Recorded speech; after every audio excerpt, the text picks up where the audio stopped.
इस पुराने से दिखने वाले टोपी से धोखा मत खाइए। इस टोपी के नीचे एक बेहतरीन बिजनेस माइंड छिपा हुआ है। यह छोटा ब्लैक बॉय, जिसका नाम बर्नार्ड है, शू शाइनिंग बॉय है। लेकिन ध्यान दीजिए, वह जानबूझकर अपना स्टॉल बैंक के सामने लगाता है ताकि उसके ग्राहक हमेशा अमीर व्हाइट पीपल ही हों। उसे जूते पॉलिश करने से मिलने वाले छोटे मोटे पैसों की कोई परवाह नहीं।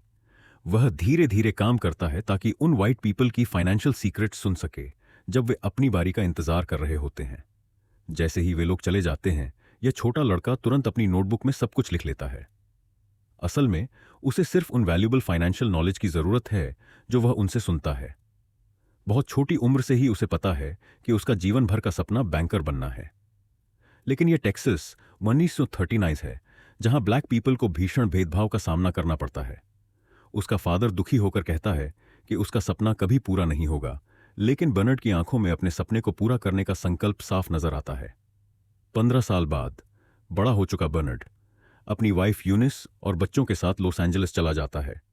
यहां पर उसके होम टाउन जितना ज्यादा रेशियल डिस्क्रिमिनेशन नहीं है, इसलिए वह यहीं अपना बिजनेस शुरू करने का फैसला करता है। हालांकि पूरे परिवार को कुछ समय के लिए एक रिलेटिव के पुराने और जर्जर यूटिलिटी रूम में रहना पड़ता है। फिर भी बर्नार्ड अपनी वाइफ से वादा करता है कि वे जल्द ही यहां से निकल जाएंगे। वह एक रियल एस्टेट एजेंट के तौर पर काम शुरू करता है और पूरे शहर में हाउसेस फॉर सेल ढूंढता है। अपने सूझबूझ और गहरी नजरों से वह देखता है कि ब्लैक कम्युनिटी में बहुत भीड़ है, जबकि व्हाइट कम्युनिटी में कई घर खाली पड़े हैं। ब्लैक पीपल के पास न सिर्फ रेंटल नीड्स हैं, बल्कि फाइनेंशियल स्ट्रेंथ भी है, लेकिन कोई मार्केट नहीं है। यानी यह रियल एस्टेट स्पेक्यूलेशन और रेंटिंग के लिए एक बड़ा बिजनेस अपॉर्चुनिटी है। वह एक व्हाइट ओन्ड अपार्टमेंट देखता है जिसके सामने घास उगी हुई है और हालत अच्छी नहीं लग रही। लेकिन बर्नार्ड अकेला है जो इस घर की लोकेशन का फायदा देखता है। यह ब्लैक एरिया के ठीक बगल में है। वह ओनर के पास जाता है और कहता है, आपने अभी तक सिर्फ आधे अपार्टमेंट को किराए पर दिया है, तो क्यों ना इसे मुझे बेच दें।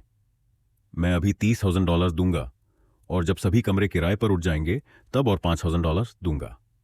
ओनर को उसका विचार पसंद आता है, लेकिन वह जोखिम लेने के लिए तैयार नहीं होता। बर्नार्ड उसकी बात समझता है और जाने ही वाला होता है कि उसकी नजर ओनर के कैलेंडर पर जाती है। यह कैलेंडर एक लोकल बैंक मैनेजर द्वारा दिया गया है। अब बर्नार्ड के दिमाग में एक आइडिया आता है। वह ओनर से विदा लेकर सीधा बैंक जाता है और उस मैनेजर को ढूंढता है जिसने वह कैलेंडर दिया था। मैनेजर की सेक्रेटरी, जो ब्लैक पीपल से भेदभाव करती है, बर्नार्ड को मैनेजर से मिलने नहीं देती। बर्नार्ड कई घंटे बैंक के दरवाजे पर इंतजार करता है। जैसे ही मैनेजर बाहर आता है, वह उसे तुरंत रोकता है। वह कहता है, मैं आपके एक वीआईपी कस्टमर को जानता हूं और मेरा बिजनेस उसे फायदा पहुंचाएगा। मैं आता हूं कि आप मेरे लिए लोन को मंजूरी दें। लेकिन बैंक मैनेजर बिना सोचे समझे उसे मना कर देता है। उसी रात ओनर का फोन आता है। वह पूछता है, क्या तुमने मेरे नाम का इस्तेमाल करके लोन लेने की कोशिश की? बर्नार्ड के पास माफी मांगने के अलावा कोई चारा नहीं होता। लेकिन हैरानी की बात यह है कि ओनर उसे डांटता नहीं, बल्कि उसकी डिटर्मिनेशन से भावित होता है। वह देखता है कि बर्नार्ड तब तक हार मानने वाला नहीं जब तक वह अपने लक्ष्य तक न पहुंच जाए। इसलिए ओनर लोन के लिए उसकी गारंटी देने का फैसला करता है। इस तरह बर्नार्ड को अपनी जिंदगी का पहला बैंक लोन मिलता है और वह प्रॉपर्टी खरीद लेता है। एक ओल्ड व्हाइट लेडी जो शॉपिंग से घर लौटी है, अपने दरवाजे पर ब्लैक मैन को देखकर गुस्से में आ जाती है। वह तेज आवाज में पूछती है, तुम यहां क्या कर रहे हो? बर्नार्ड शांति से जवाब देता है, मैं इस अपार्टमेंट बिल्डिंग का रेनोवेशन करवा रहा हूं। ओल्ड लेडी गुस्से में कहती है, तुम जैसे मजदूरों को सावधान रहना चाहिए। बर्नार्ड फिर भी शांत रहता है और कहता है, चिंता मत कीजिए, यह मेरा बिल्डिंग है और मैं खुद इसका ध्यान रखूंगा। यह सुनकर ओल्ड लेडी चुप हो जाती है और गुस्से में घर चली जाती है। कुछ देर बाद पुलिस आ जाती है। वे कहते हैं कि किसी ओल्ड लेडी ने उन्हें फोन किया और पूछा कि क्या वह ओनर होने का नाटक कर रहा है। लेकिन बर्नार्ड तैयार था। वह अपनी रियल एस्टेट सर्टिफिकेट की कॉपी निकालता है और दिखाता है कि यह बिल्डिंग वाकई उसी की है। पुलिस को सब कुछ सही लगता है और वे गुस्से में वहां से चले जाते हैं। उस रात जब बर्नार्ड फिर से अपार्टमेंट बिल्डिंग में लौटता है, तो वही ओल्ड लेडी उसे देखकर फिर से चिल्लाती है, अब तुम यहां क्या कर रहे हो? यह रेनोवेशन का समय नहीं है। लेकिन बर्नार्ड फिर भी शांत रहता है और जवाब देता है, मैं अब कोई रेनोवेशन वर्कर नहीं, बल्कि इस बिल्डिंग का ओनर हूं। ओल्ड लेडी यह सुनकर हैरान रह जाती है। कुछ दिनों बाद वह गुस्से में अपना सामान उठाकर वहां से चली जाती है, क्योंकि वह ब्लैक पीपल के साथ एक ही बिल्डिंग में नहीं रहना चाहती थी। जैसे ही ओल्ड लेडी वहां से चली जाती है, बर्नार्ड तुरंत उसका घर एक ब्लैक लेडी को किराए पर दे देता है। जैसा कि उसने पहले ही सोचा था, ब्लैक टेनेंट मार्केट बहुत बड़ा है। पूरी बिल्डिंग तेजी से भर जाती है और बर्नार्ड पहले ओनर को तय किया गया फॉलोअप पेमेंट दे देता है। फॉर्मर ओनर बर्नार्ड की सोच और दूरदर्शिता से बहुत प्रभावित होता है और उसे बिजनेस में साझेदारी का ऑफर देता है। अब बर्नार्ड प्रॉपर्टीज चुनता है और इनकम कैलकुलेट करता है, जबकि ओल्ड ओनर ट्रांजैक्शंस को फाइनलाइज करता है और कॉन्ट्रैक्ट साइन करता है। ओनर सामने रहेगा, जिससे व्हाइट लोग यह जान ही नहीं पाएंगे कि वे किसी ब्लैक व्यक्ति के साथ जनेस कर रहे हैं और दोनों आपस में रेवेन्यू को बांट लेंगे। बर्नार्ड तुरंत इस प्रस्ताव को स्वीकार कर लेता है। उनकी साझेदारी बहुत सफल रहती है और वे बहुत जल्दी अच्छा पैसा कमाने लगते हैं। थोड़े ही समय में बर्नार्ड एक अपार्टमेंट से निकलकर एक शानदार मैंशन में चला जाता है और अपनी प्रिय फैमिली को एक खुशहाल जीवन देता है। यह बर्नार्ड की असली विजडम है। जब कोई उसे डिस्क्रिमिनेट करता है तो वह गुस्से में रिटेलिएट नहीं करता, क्योंकि अगर वह ऐसा करेगा तो वह दूसरों के बनाए रूल्स में फंस जाएगा। वह अपना खुद का गेम खेलना चाहता है, अपने खुद के रूल्स पर। रैशनैलिटी, इकोनॉमिक्स और मैक्सिमम प्रॉफिट उसके अल्टीमेट गोल्स हैं, लेकिन जीवन हमेशा सीधा नहीं चलता और चुनौतियां कभी भी आ सकती हैं। बर्नार्ड के साथ काम करने वाला फॉर्मर ओनर अब बूढ़ा और कमजोर हो चुका था और कुछ साल बाद अचानक उसकी मृत्यु हो जाती है। उसके कंपनी के इक्विटी की वारिस उसकी वाइफ बनती है, लेकिन यह औरत ब्लैक पीपल से भयंकर नफरत करती है और बर्नार्ड के साथ कोई भी कारोबार जारी नहीं रखना चाहती। वह बेहद तुच्छता से बर्नार्ड को उसकी शेयर्स बहुत ही कम कीमत पर बेचने का प्रस्ताव देती है और अगर वह मना करता है तो वह बर्नार्ड पर मुकदमा कर देगी। उस समय जब व्हाइट्स और ब्लैक्स के बीच कोई मुकदमा होता था, तो आप क्या सोचते हैं कि जज किसके पक्ष में फैसला देगा? लेकिन बर्नार्ड इतनी आसानी से हार मानने को तैयार नहीं है। वह फैसला करता है कि वह कोर्ट जाएगा, लेकिन उसे यह साबित करने के लिए किसी गवाह की जरूरत थी कि उसकी फॉर्मर ओनर के साथ असली पार्टनरशिप थी। वह बैंक मैनेजर को याद करता है, लेकिन अब वह मैनेजर पहले ही विधवा के साथ मिल चुका था और बर्नार्ड को अवॉइड कर रहा था। गहरी निराशा में बर्नार्ड बैंक में खड़ा होकर इधर उधर देखता है। बिल्डिंग के सुव्यवस्थित इंटीरियर में हर जगह सिस्टमैटिकली डिस्क्रिमिनेटरी फैंग्स साफ दिख रहे थे। सिर्फ अपनी स्किन कलर की वजह से जब भी वह इस बैंक में घुसता था, उसे तिरस्कार की नजरों से देखा जाता था। यह सोचते ही बर्नार्ड के दिमाग में एक बेहद बोल्ड प्लान जन्म लेता है। एक ही बिल्डिंग में 4 बैंक्स हैं और इन सभी ने एक ब्लैक व्यक्ति के लिए अपने दरवाजे बंद कर दिए हैं। उसकी सोच अब पूरी तरह बदल जाती है। मैं इस बिल्डिंग को खरीद लूंगा, फिर देखता हूं कि इनमें से कौन मुझे डिस्क्रिमिनेट करने की हिम्मत करता है। बर्नार्ड जो से मिलता है, जो लॉस एंजलिस में एक और ब्लैक रियल एस्टेट डेवलपर था। वह उसे अपना प्लान बताता है। शुरुआत में जो को लगता है कि बर्नार्ड पूरी तरह पागल हो गया है, क्योंकि इस बिल्डिंग की लैंड प्राइस बहुत ज्यादा थी और पहले कभी किसी ब्लैक व्यक्ति ने एलए डाउनटाउन में कोई जमीन नहीं खरीदी थी। लेकिन जब वे इसे और विस्तार से समझते हैं तो जो को एहसास होता है कि बर्नार्ड डिल्यूजनल नहीं, बल्कि एक बेहद रैशनल थिंकर है। बर्नार्ड इस बिल्डिंग को क्यों खरीदना चाहता है? क्योंकि अगर वह इस बिल्डिंग का मालिक बन जाता है तो इसमें मौजूद बैंक को उसकी सेवा करनी ही पड़ेगी। वे उसे लोन देने से इनकार करने की हिम्मत नहीं कर पाएंगे। उन्हें बर्नार्ड को रियल एस्टेट ट्रेंड्स भी बताने होंगे, जिससे उसका बिजनेस और आसान हो जाएगा। जो बर्नार्ड की सोच से चौंक जाता है, लेकिन गहराई से सोचने के बाद उसे विश्वास हो जाता है कि यह प्लान सफल हो सकता है।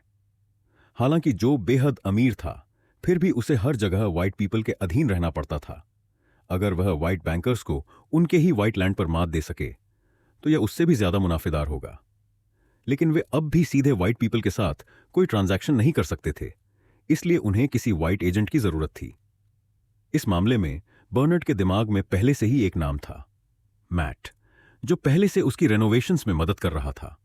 मैट एक ईमानदार आदमी था, महत्वाकांक्षी भी था, बस थोड़ा अनुभवहीन था। इसलिए बर्नार्ड और जो ने उसे पूरी तरह ट्रेन करने का फैसला किया। उन्हें उसे golf, high class manners, mathematical thinking और रियल एस्टेट की बारीकियां सिखानी थीं। मैट को उनकी उम्मीदों पर खरा उतरने में ज्यादा वक्त नहीं लगता। वह तेजी से गोल्फ में माहिर हो जाता है। अब जब वह गोल्फ क्लब में खेलता है तो साथ में रियल एस्टेट वैल्यूएशंस भी कैलकुलेट कर सकता है, एक युवा प्रतिभाशाली एंटरप्रेन्योर की तरह। गोल्फ क्लब में मैट की मुलाकात उस बैंक बिल्डिंग के ओनर से होती है। बिल्कुल, यह मुलाकात भी जो द्वारा ही प्लान की गई थी। बातचीत बहुत अच्छी तरह से होती है और मैट को बिल्डिंग खरीदने का एक मौका मिल जाता है। अब बस निगोशिएशन बाकी था, लेकिन मैट को निगोशिएशन की ज्यादा समझ नहीं थी। डोंट वरी, निगोशिएशन से पहले बर्नार्ड ने मैट को पूरी तरह तैयार कर दिया। सबसे पहले बर्नार्ड ने रात में बिल्डिंग की जलती हुई लाइट्स गिनी, जिससे उसने बिल्डिंग का वैकेंसी रेट निकाला। फिर उसने बिल्डिंग की अनुमानित वैल्यूएशन कैलकुलेट की। बिल्डिंग की एनुअल रेवेन्यू और ऑपरेटिंग कॉस्ट का आकलन कर बर्नार्ड ने उन सभी नंबर्स की लिस्ट तैयार की जो नेगोशिएशन में आ सकते थे।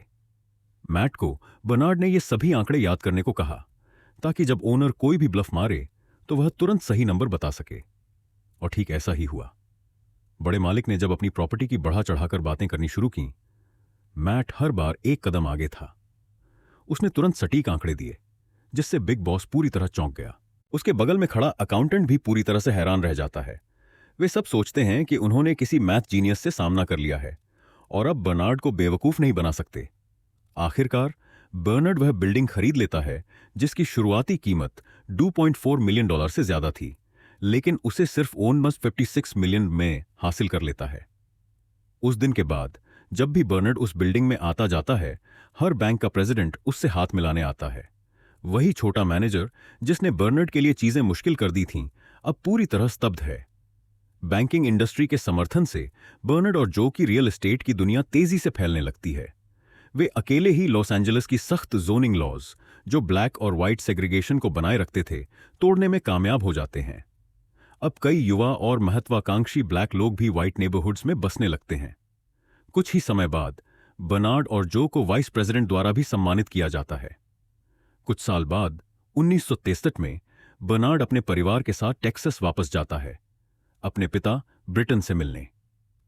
रात के खाने के बाद ब्रिटन बर्नार्ड को बताता है कि वह उसके अचीवमेंट से बहुत प्राउड महसूस करता है। अगले दिन बर्नार्ड अपने बेटे के साथ टाउन में टहलने निकलता है। चलते चलते वे उस बैंक के सामने पहुंच जाते हैं जहां बर्नार्ड कभी शू शाइन बॉय के रूप में काम करता था। उस समय टेक्सास पूरे अमेरिका में सबसे ज्यादा रेसिस्ट जगहों में से एक था। वहां वे एक छोटे लड़के से मिलते हैं जो उसी तरह शूज शाइन कर रहा था जैसे कभी बर्नार्ड करता था। लेकिन बर्नार्ड को आश्चर्य तब होता है जब उसे पता चलता है कि वह लड़का केवल व्हाइट पीपल के जूते ही पॉलिश करता है। इस छोटे से इंसिडेंट से बर्नार्ड के मन को गहरा झटका लगता है। यह उसे अपने समाज के प्रति जिम्मेदारी का एहसास कराता है। वह मन ही मन यह तय कर लेता है कि उसे अपने होम टाउन के ब्लैक कम्युनिटी की स्थिति बदलनी होगी और उन्हें बेहतर हाउसिंग उपलब्ध करानी होगी। अगले दिन बर्नार्ड जो से मिलता है और उसे बताता है कि उन्हें टेक्सास में मेनलैंड बैंक खरीद लेना चाहिए। जो को बर्नार्ड की यह बात बिल्कुल असंभव लगती है, क्योंकि टेक्सास में रेसिज्म बहुत ज्यादा था। लेकिन बर्नार्ड जो को इस डील के फायदे समझाने में कामयाब हो जाता है। आखिरकार जो बर्नार्ड की मदद करने के लिए तैयार हो जाता है। फिर वे दोबारा मैट को अपने फ्रंटमैन के रूप में भर्ती करते हैं। वे bank owner Robert Florence senior और जूनियर से मिलते हैं और डील पर चर्चा करते हैं। फ्लोरेंस जूनियर को थोड़ा शक होता है, लेकिन सीनियर यह बैंक मैट और उसके पार्टनर्स को बेच देता है। अब जब बर्नार्ड के पास मेनलैंड बैंक है, वह तुरंत काम शुरू करता है।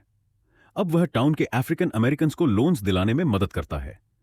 ऐसा लगता है कि बर्नार्ड का लक्ष्य अपने समाज के लोगों को हाउसिंग और आर्थिक अवसरों में समान मौका देना है। सब कुछ अच्छे से चल रहा था, लेकिन कुछ ही समय बाद फ्लोरेंस जूनियर उन लोन्स की जांच करना शुरू कर देता है जो बैंक ने मंजूर किए थे।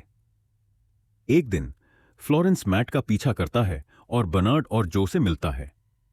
वह उन्हें उनके द्वारा स्वीकृत लोन्स के बारे में टोकता है और उन्हें यूएस ट्रेजरी डिपार्टमेंट का एक पत्र दिखाता है। वह कहता है कि डिपार्टमेंट 1 महीने के भीतर बैंक के संचालन की जांच करेगा। जैसे ही फ्लोरेंस जूनियर वहां से जाता है, बर्नार्ड और उसके साथी अपने अगले कदम पर चर्चा करने लगते हैं। उसी समय मैट एक सुझाव देता है। वह कहता है कि उन्हें एक और बैंक खरीद लेना चाहिए और प्रॉब्लम लोन्स को मेनलैंड से उस नए बैंक में ट्रांसफर कर देना चाहिए। वे मार्लन मूर बैंक खरीदने की योजना बनाते हैं, लेकिन बर्नार्ड को चिंता होती है कि नए बैंक का संचालन कौन करेगा। इस पर मैट खुद को उस बैंक को चलाने का अवसर देने की बात करता है।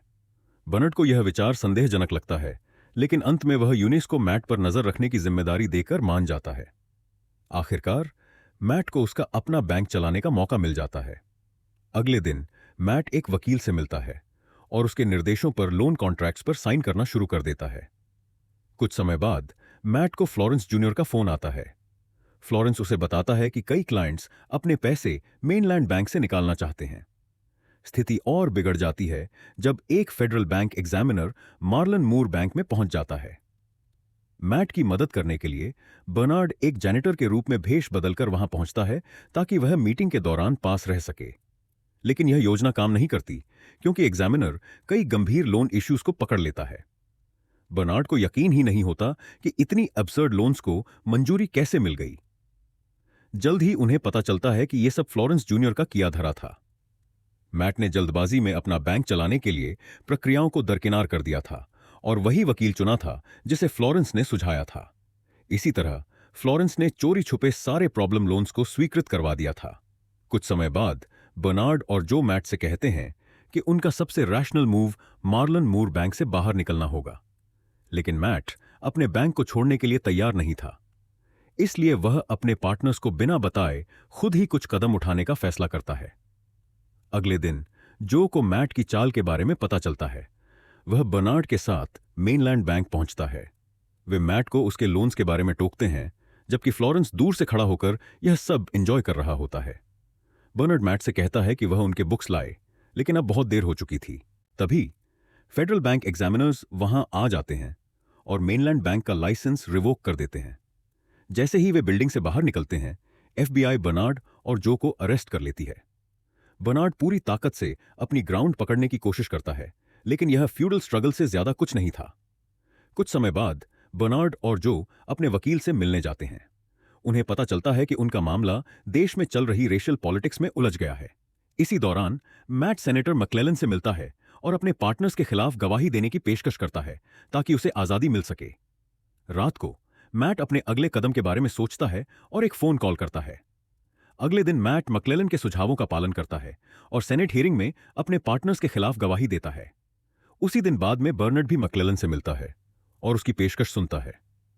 मैक्लेलन उसे दो विकल्प देता है, या तो वह इम्यूनिटी डील ले और मैट की टेस्टिमोनीज की पुष्टि करे, या फिर वह जो चाहे कह सकता है और जेल चला जाए। आखिरकार बर्नार्ड अपने दिल में सालों से दबे शब्दों को कहने का फैसला करता है। वह देश में फैले रेशियल डिस्क्रिमिनेशन के बारे में खुलकर बोलता है। सेनेट हियरिंग के तुरंत बाद बर्नार्ड और जो की पूरी दौलत मिट्टी में मिल जाती है। उन्हें फेडरल प्रिजन की सजा सुनाई जाती है। फ्लोरेंस जूनियर वह मेनलैंड बैंक खरीद लेता है जो बर्नार्ड और जो ने बहुत महंगे दामों में खरीदा था, लेकिन अब यह उसे बहुत कम कीमत में मिल जाता है। दूसरी तरफ मैट स्टाइनर पर कोई भी अपराध नहीं लगाया जाता। कई साल बाद बर्नार्ड और जो जेल से बाहर आते हैं।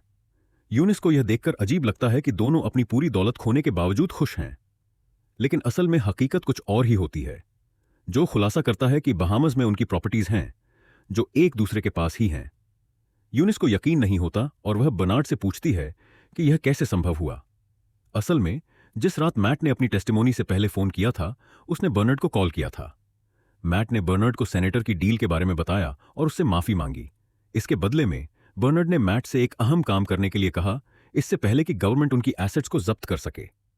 फिल्म का अंत इस खुलासे के साथ होता है कि बर्नार्ड और जो की रेजिडेंशियल प्रॉपर्टीज LA में हाउसिंग सेग्रीगेशन के खिलाफ लड़ाई में महत्वपूर्ण भूमिका निभाती हैं और वे आज भी बहामास में एक दूसरे के पास दो शानदार महलों के मालिक हैं।